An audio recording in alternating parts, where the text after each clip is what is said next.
नमस्कार भक्तांनो, जय बाळूमामा. श्री संत सद्गुरू बाळूमामाच्या नावानं चांग भलं. आजच्या व्हिडिओमध्ये आपण बघणार आहोत देवाचा न्याय कसा असतो.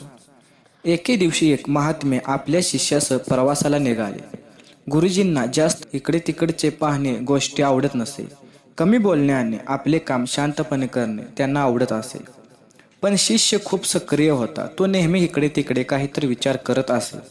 त्याला इतरांच्या संभाषणात खूप आनंद वाटायचा. चालत असताना तो तलावाजवळून जात असताना त्याला एक मच्छीमारी नदीत जाळे टाकताना दिसला. हे सर्व पाहून शिष्य उभा राहिला आणि मच्छीमारीला अहिंसा परोपधर्माचे उपदेश करू लागला. पण मच्छीमारीला काही समजून घेणारा होता. आधी त्यांनी दीर्घाई करण्याचा प्रयत्न केला आणि तेव्हा प्रकरण वाढले. तेव्हा शिष्य आणि मच्छीमार यांच्यात भांडण सुरू झाले.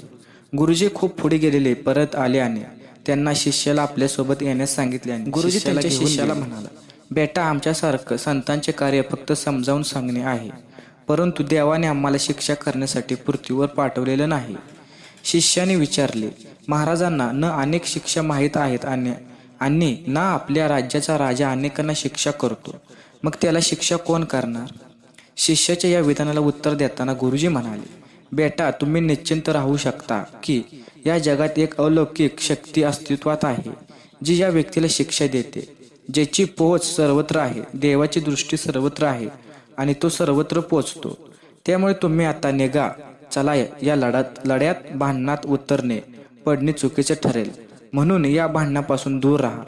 गुरुजींचे म्हणणे ऐकून शिष्य समाधानी झाला आणि त्यांच्यासोबत गेला. तेव्हापासून बरोबर 2 वर्षे झाली होती. एके दिवशी गुरुजी आणि शिष्य दोघेही त्या तलावापासून जात होते.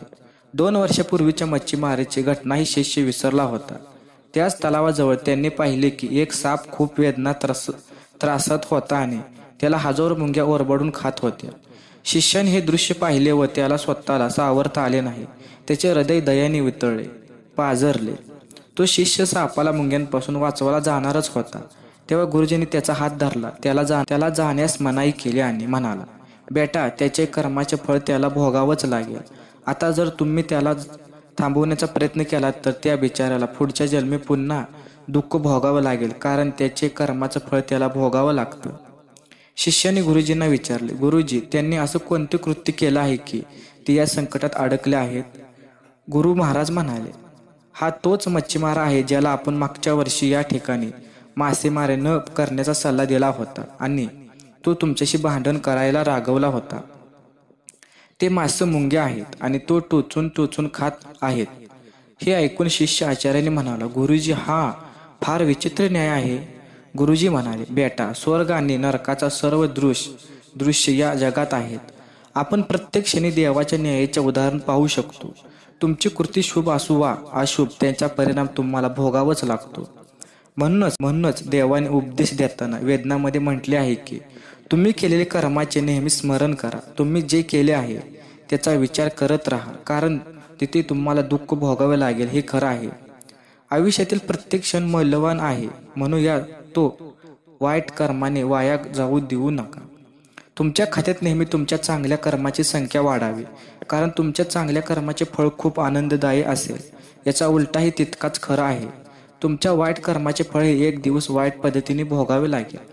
म्हणून आपले कर्माकडे लक्ष द्या, कारण देव नेहमी न्याय करतो.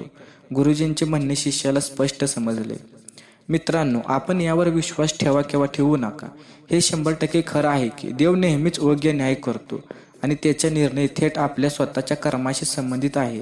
जर आपण आपल्या आयुष्यात खूप चांगली कामे केली असतील किंवा चांगले कर्म करत असाल तर देव आपल्याला त्यानुसार न्याय देईल. आम्हाला हे जीवन यामुळे देण्यात आले आहे की आम्ही अशा गोष्टी करू शकतो ज्यामुळे देवाचे डोळे आमच्यावर प्रतिप्रेमाने चमकतील, झलक उठतील.